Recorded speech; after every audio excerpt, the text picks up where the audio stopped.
Thank you all for coming. You could do so many things, but you chose to stop by the Krishna Lounge. I was thinking that it's the end of the year and the start of a new year, and that tends to make people contemplative, any sort of juncture. And that's a good thing. People take resolutions. Well, 2001 didn't work out. Maybe I'll have a better shot at 2022 or whatever it may be.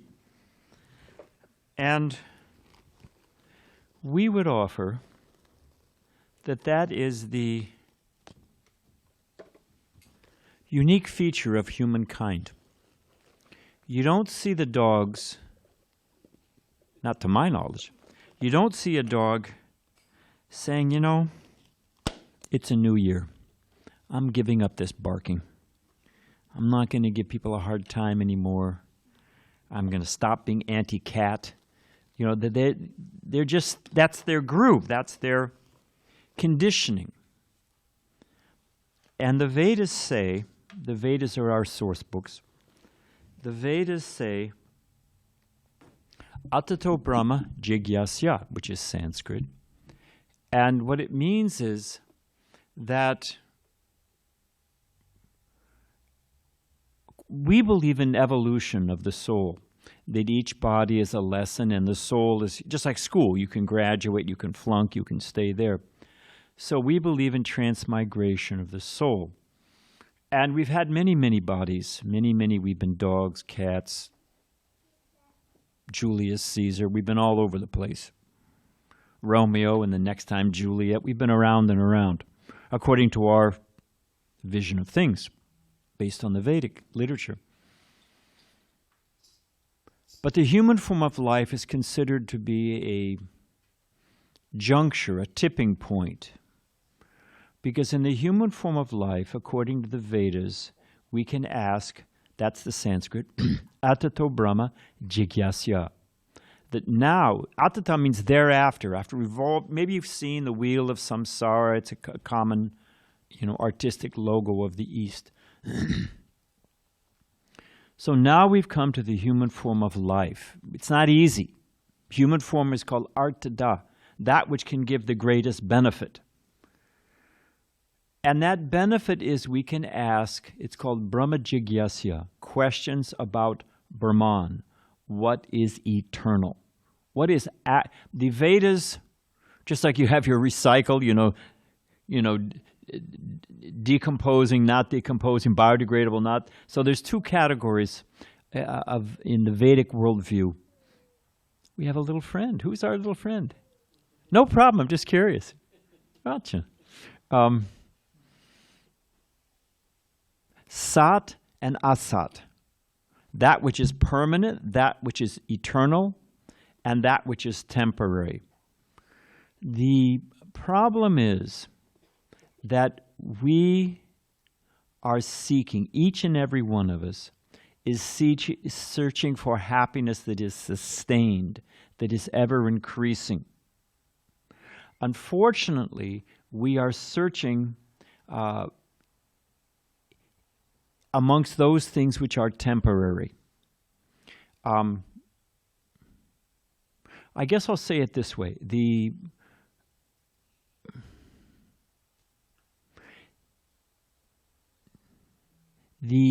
fact that that I see a mirage. We all know a mirage. You see water, right? The water's not actually there. The more you chase after it, the further it goes. But that doesn't mean that there's not water. It just means we're seeing it in the wrong place. A mirage does not mean that there not being water in a mirage does not mean that no water exists. It just means that it's not there. So we are currently, I did take a few notes here, so let's see.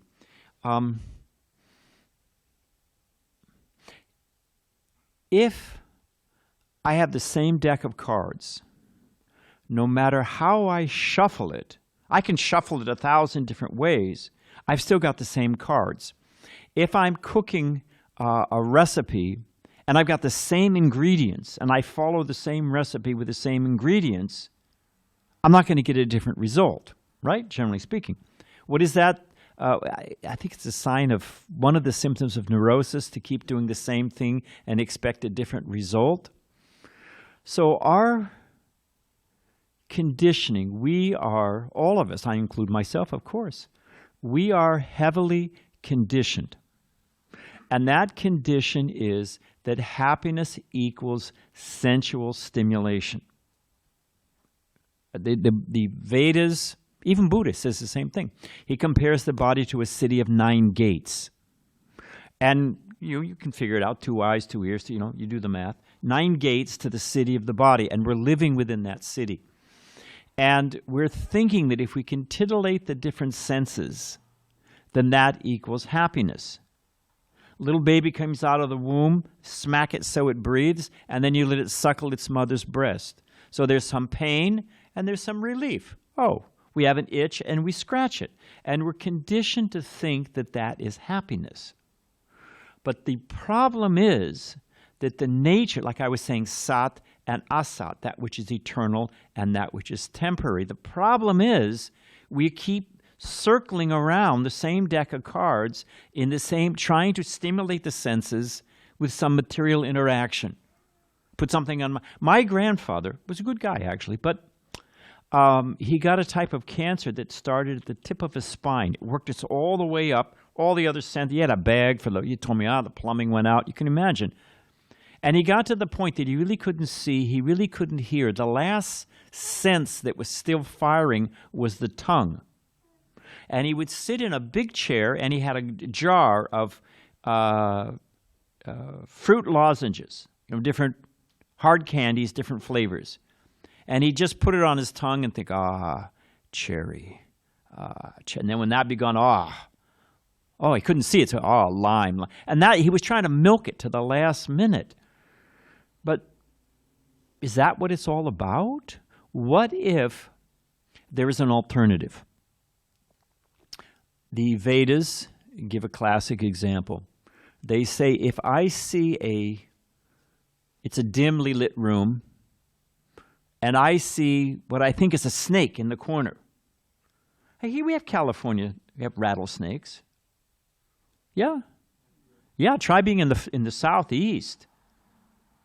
I was staying at our temple in Burma. I went into the bathroom. It's a long story, but little funky. We're out there it's a farm out in the jungles. And, I'm a California boy, right? Or old man, whatever it may be. And I remember walking into the bathroom the first time I was there, and there was a big black snake wrapped around the toilet. Whoa. The devotee said, no, you like that. That snake is good. It eats the smaller snakes that are poisonous. You like the black snake. I said, okay, you learn something new every day. But if you see what you think is a snake, big snake coiled in the corner, that's a scary experience, right? But if you click on the light and you find out, well, hang on a minute, it's just a coiled rope. That which you were terrified of, when you actually see for what it is, the fear is gone, isn't it? That was silly, just a coiled rope. We would offer that we think we're this body. We think we're black, we're white, we're old, we're young.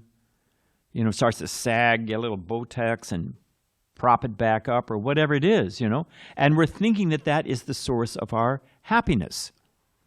And if we're a little smarter, we think, well, I'm not the body. The body's a, chemical, a mechanical machine. But I'm the mind. I'm the ego. I'm pride. I'm greed. I'm envy. I'm low self-esteem, whatever's percolating around in the mind. But Vedic knowledge or wisdom, it's universal. It's called Sanatan Dharma. Sanatan means eternal, and Dharma means essence. What are we about? Why are we here? Why am I taking up your time talking? Here's the reason. Sanatan, the Dharma of honey is that it's sweet. You never find, this is this is spicy honey. Well, what is that? Or the dharma of a chili is to be hot. The dharma of water is liquidity. As soon as it becomes solid, it's ice. If it becomes a vapor, it's steam. Its very definition is liquidity, water. So there is eternal absolute truth. There is absolute reality. I can be a Hindu today. I can be a Buddhist tomorrow. I went by a church the other day, and it was the Reformed Dutch Baptist Church of North America. I mean, that's a pretty, they're really in a particular spot there, you know. So I can be, there's Northern Baptists and Southern Baptists, at least there used to be. So, you know, I can convert from a Southern Baptist to a Northern Baptist. I can go from, you know, being Jewish to whatever it may be. So that's a particular practices, standards, rules, cultural, whatever, norms. But there actually is universal truth. Just like gold is gold. You don't say Muslim gold or Jewish gold, or gold is gold.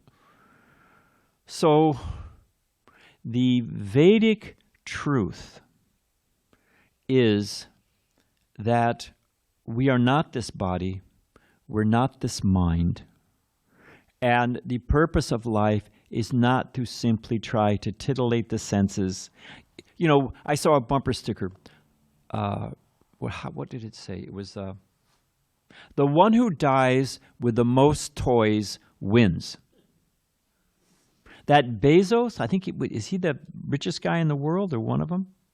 He's not a very happy camper, by the way. But he said, you know, it gets to a point, you have so much money it doesn't make a difference. It's just how you keep score. You know, he wants to be in the top 10 on the Fortune 500. You know, it's just how you keep score. Who's got a bigger house? Who's got this and that, you know? There comes a point that it's limited returns. So it's coming to a new year. It's a natural juncture to be thoughtful.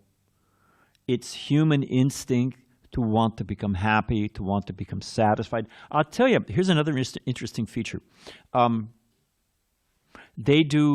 Somebody sent me an article from the Harvard Business Review. Hey, it came in the mail, I read it. And it was talking about what motivates people, you know, in the office. And sure, there's a baseline. You want to get to a certain standard of income so you can, you know, pay your rent, pay your mortgage, pay your car payments, cover your insurance, put the money aside for the kids in retirement, whatever it is, you know. But then you can get a corner office, you can get the key to the executive bath. There's certain perks you can get. But there comes a point that those perks have diminishing returns. After you hit a certain baseline, it really doesn't motivate people much. You know what one of the biggest motivators for people is? Anyway, I don't want to embarrass anybody. Well, I think it's, no. But one of the biggest motivators is a sense that one is part of something bigger than oneself. That I'm actually doing some good in the world. My teacher, my spiritual master, gave an example one time. He said, if you have a bucket of water, hey, what's the time? What do we do about that? Okay, we'll just go a few more minutes and then see if there's some questions. He gave the example, if you have a bucket of water, halfway full. Here's a bucket, half full of water. Stick your hand in it. What happens to the water line? Don't overthink it, my friends. It goes up, right? What happens when you pull your hand out? It goes back down to the exact same place. My guru said, it's as if your hand was never there. So should we live our life, you know, chasing after whoever gets the most toys wins? Actually, the one, you know, one who dies with the most toys wins. Actually, the one with the most toys still dies and leaves the toys behind. I don't know where the toys go to the dimwit relatives or, you know, and where do we go? That they don't even ask. So the point we're trying to make is this is a good time when people are reflective. Hey, how did 2021 turn out? What do I want to do in 2022? What could I do that's different and better? And if we just follow the same recipe, if we still shuffle the same things around, trying to titillate the senses of the body or trying to, assuage the ego, we're just like a dog chasing our tail. It doesn't work. You don't get anywhere. And the Vedas give an example. Actually, my teacher gave this example. So my point is we want to make a difference in the world. We don't want to just take up space for some point in time and drop dead. And I'll tell you, 6 months, a year after we give, because we all have to give up this world, shuffle off the mortal coil. We all have to go at some point in time. Time and tide wait for no one. A couple years, 6 months, even less sometimes, maybe 5 or 6 people on the planet even remember us. And I'll tell you a real shocker. They don't remember exactly what we look like without a photograph. And what did our voice sound like? So our presence is ephemeral, and to chase after flickering things, what is the real use? So we're exercised by that, I want to do something worthwhile with my life. I want to feel that I did something valuable. I want a happiness that's not just flash in the pan and based on conditions, which are always shifting. I don't want to always be... It's said that the materialistic vision sees 3 categories. We see people that are less fortunate than us. We see people that are on par with us. And we see people who are materially more fortunate. Generally speaking, the mentality is, if someone is less fortunate, how to exploit. How to keep down and exploit. If someone is on par with us, how to compete, how to get ahead of them. And someone who's on more fortunate, we're envious or feel disappointed. So either we're exploiting, we're competing, or we're disappointed and envious. That's not a very happy world to live in. Now, for someone who has spiritual vision, someone who is less fortunate, they feel compassionate. They think, there but by the grace of God go I. How can I help this person? I was in that position in the past. Let me help them now. So that they're compassionate for someone who's in a less fortunate position. Someone who's equal, on par, they make friends with. They reveal their mind. They develop friendship and affection. And someone who's more advanced spiritually, they take advice from. They take shelter of. They offer service. So we have a choice. What kind of world do we want to live in? I mean, it's a simple example. Do we want to live in a world where we're competing, exploiting, envious and disappointed? Or do we want to live in a world when we look out at the world and we see we live a life of compassion, we live a life of friendship, and we live a life of service and gratitude? It's our choice. It's totally our choice.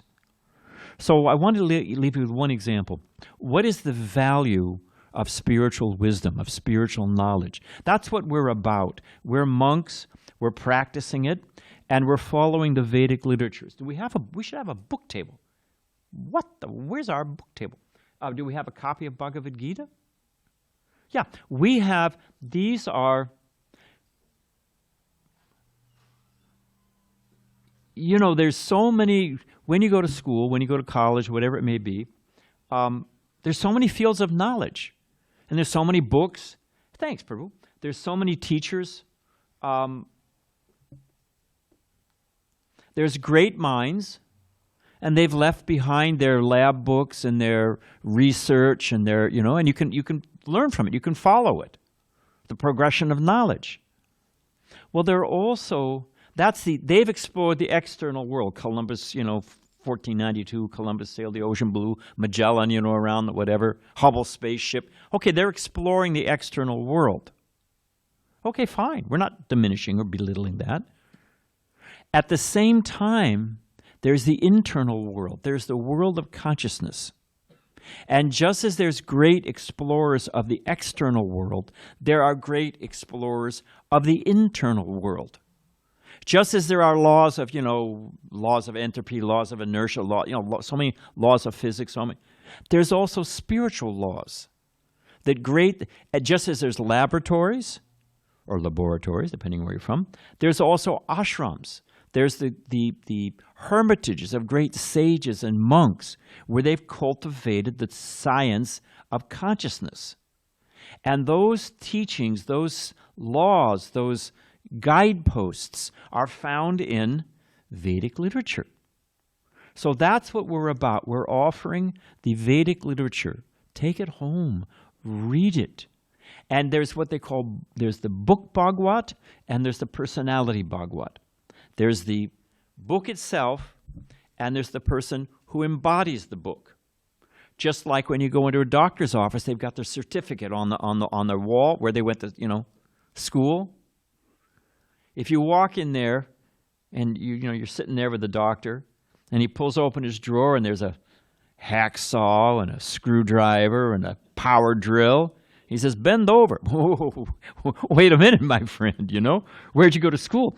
I didn't go to school. But I read the book. You going to stay there? Like, you're a braver soul than me. We need the book, and we need the people who are practicing the book, who are living it, who are experiencing it. So our humble request to all of you is to please. There was my teacher gave an example, and we'll end here, I promise. Hey, Hare Krishna to you. There was a person who was deaf, dumb, was poverty-stricken, blind, and had no children. So no children, no family, blind, and poverty-stricken. And he was given one wish. We're almost done, don't worry. He was given one wish. Now, and you can't wish for unlimited wishes. Nice try. So if you had one wish and 3 problems, what would you wish for? Okay, I'll tell you what my spiritual master said. The person wished to see their children from the roof of their palace. You follow? Because they had no children, they were poverty-stricken, and they were blind. Now, if you're on the roof of your palace, if you're on a palace, you're rich. If you're seeing your children, then you've got sight. And hey, what are you seeing? Children, so your family. So with one stroke, he accomplished all things. The first step in curing a disease is diagnosis. You got to know what's wrong.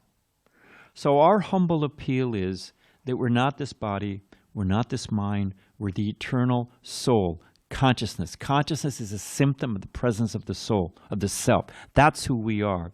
And if we want to really become happy, really have meaning, really experience a life of meaning, we need to awaken our consciousness of our real self.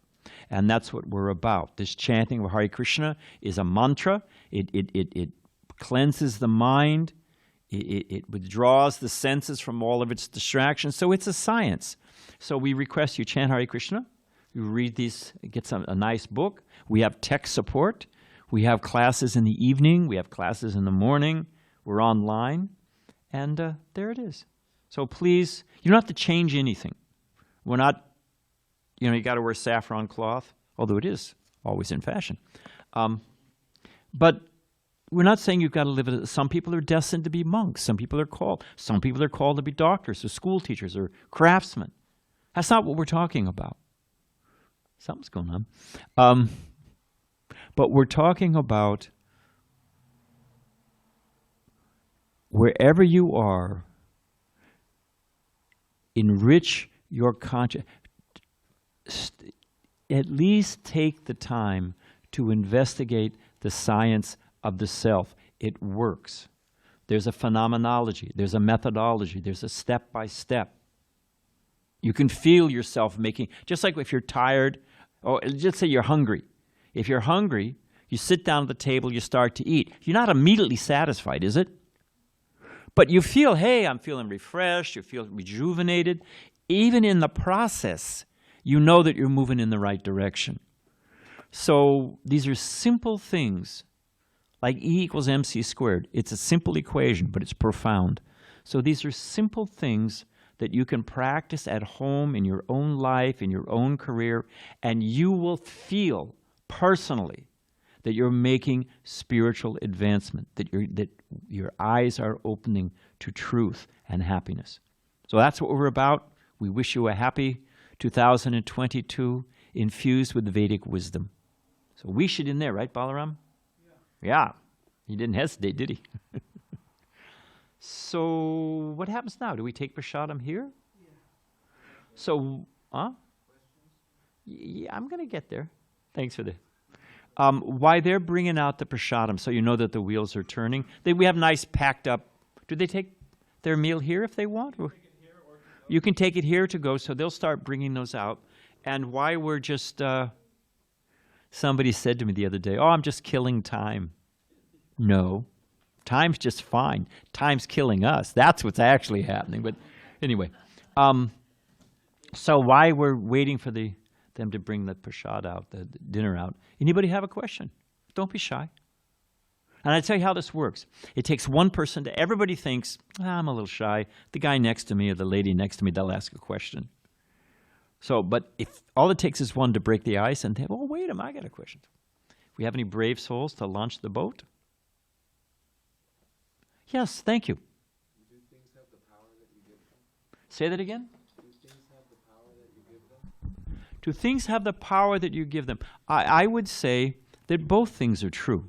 Just like if you think that's a snake, it has power. It has power over you. You know, lions are jumping through a hoop. You know, the old circus days, of course, it's cruel and vicious, and that's another thing. But you had the fire hoop, and they would crack the whip, and the tiger would jump through it. I mean, it was afraid to jump through a fiery ring when you're covered with hair. I mean, now that's a pretty, But because they thought the whip was going to hit them, because they didn't know where the cracking sound would, for so many different reasons, that psychological impression forced them to do something. So the average American under hypnosis, I always like to quote this, and it's true. The average American under hypnosis can remember over 357 commercial jingles. Coke is the real thing. No, it's not. It's fizzy, rots your teeth, Nike, just do it. Well, hang on a minute.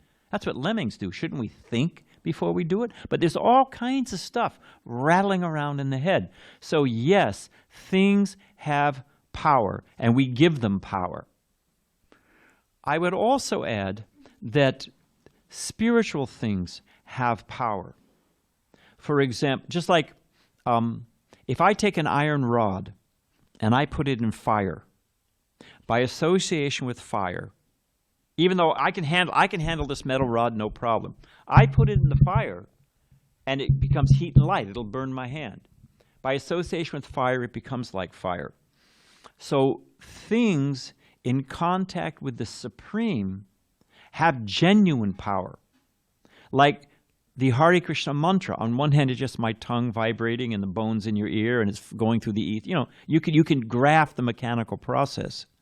But because it's a spiritual sound vibration, it has great, unlimited spiritual potency. So things have power that we give to them, material things. People say, if I don't get it, I'll die. If I don't have a cigarette, I'm going to die. No, you're not. You're going to die if you smoke a cigarette. But you've given that thing power over you.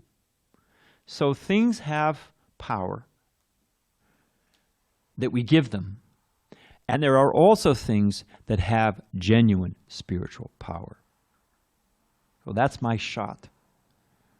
And we can come back to it unless, does anyone else have a question? Hey, we can start passing out the prasad. Don't let the wheels delay. Anybody else have a question? Do you hand them out? Or do we want them to grab them as they go? What's our system? Huh? Well, more doesn't deny some. Some are there. Yeah, we start passing them out. Yeah, thanks. Hare Krishna. Thank you for the talk. I'm just filling time till the real event. So you were speaking on how we have a choice to live a life, whether it be like we're living in competition or I guess trying to exploitation, competition, and envy. Yeah. Or we have the choice to live a life that embodies a little bit more compassion for those for the others that are around us. I'm just wondering if you have any advice on what is like the most effective way to cultivate an attitude of more compassion with ourselves and others. It's something I'm working on, by the way. It's a work in progress. But and just as a sidelight, I'll get to your question, but we shouldn't be discouraged. You know, what do they say? You know, if I want to get a PhD, and we're not anti-education, we're not anti-knowledge, don't get me wrong. I'm you know, I got an iPad here, you know, whatever. But it takes some work to get, and I was joking, I was going to say PhD, piled higher and deeper, or prominent humility disorder, or permanent head damage, you know. But anyway, even to get a PhD, and there's so many PhDs, you got to go through at least 4 years of high school, you got to go 4 years of college, you got to 2 years minimum as a master, and then you got to, what is that, 4 and 4 and 2, and so a minimum is 12 years just to get a PhD. So spiritual life is not that you just flick a switch, you know, and it's automatic. It takes time. It takes effort. Anything of value, you've got to pay the price. So we shouldn't be discouraged that, well, you know, I'm not there automatically or all at once, or, hey, I read that book and I'm still the same jerk I was when I started, you know, or whatever. I mean, it takes time, you know. We have to keep endeavoring. You have to keep leaning in the same direction. And you pick up momentum as you go along. So there's that. But just like when you flick on the light and you say, oh, it's not a rope, it's not a snake, it's a rope. When we realize that we are all, each and every one of us, is an eternal soul. We're not black, we're not white, we're not old, we're not, you know, the original been there and done that. We've been men, we've been women, we've been dogs, we've been, you know, celestial beings. We've been, you know, frogs on we've been, the wheel of samsara, the different species of, we've been around and around and around. And if we can see people that, oh, this person is eternal spirit soul. Just like a family, what makes it, they have a common parent, then they're a family. So if we recognize that we are all emanations from the Supreme, we're all equal. We're all a family. And, you know, I'm trying to, I was flying in Africa one time. It was a place called Gabon. It's Western Africa. And they announced that there are 47 seats on the plane. And we're sitting there in the funky little waiting room, right? And the plane's there. And they're about to open the gate. I swear to you. They said, there's 47 seats on the plane. We've sold 60 tickets.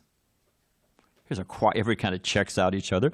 And then they said, and whoever gets on the plane first, that's who gets a seat. First come, first serve. I mean, people tripping their grandmother, poking the nun in the eyes. I mean, it was, wow, you know, to get on that plane. But if we realize, well, wait a minute, you know, this is a person, this person has dignity, this person has needs, I've been in this position before, that we're all part of the same family. I wouldn't do that to my sister or my brother or my grandmother. Well, what makes this other person so different if we have a common father? So again, it says, what is it? We hold these, was it Bill of Rights? Where is it? We hold these truths to be self-evident. Maybe it's the Declaration of Independence. We hold these truths to be self-evident, that all men, of course they mean all people, are created equally, right? And that's the cornerstone of American jurisprudence. That's, you know, equality under law. It rests on that statement. But look around. Are we all equal in this room?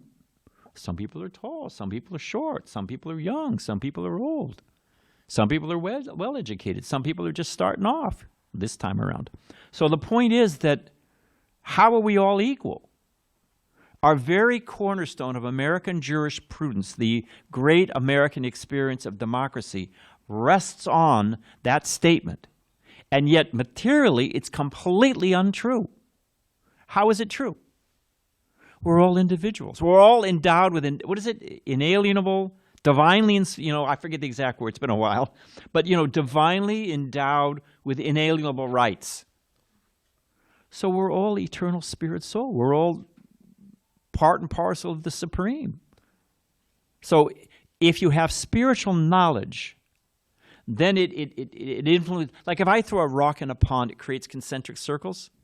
If I have the outside circle, I have all the inner circles.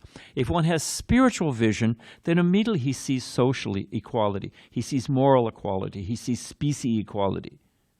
So the real thing is, instead of dancing around all the superficials, you got to go to the core. And if you go to the core that I'm spirit soul, we're all eternal, we're all part of the Supreme, I've been where you're at, you've been where I'm at, you know, then I mean, that's how you see equality and charity and kindness and mercy and brotherhood, sisterhood, affection, all of that.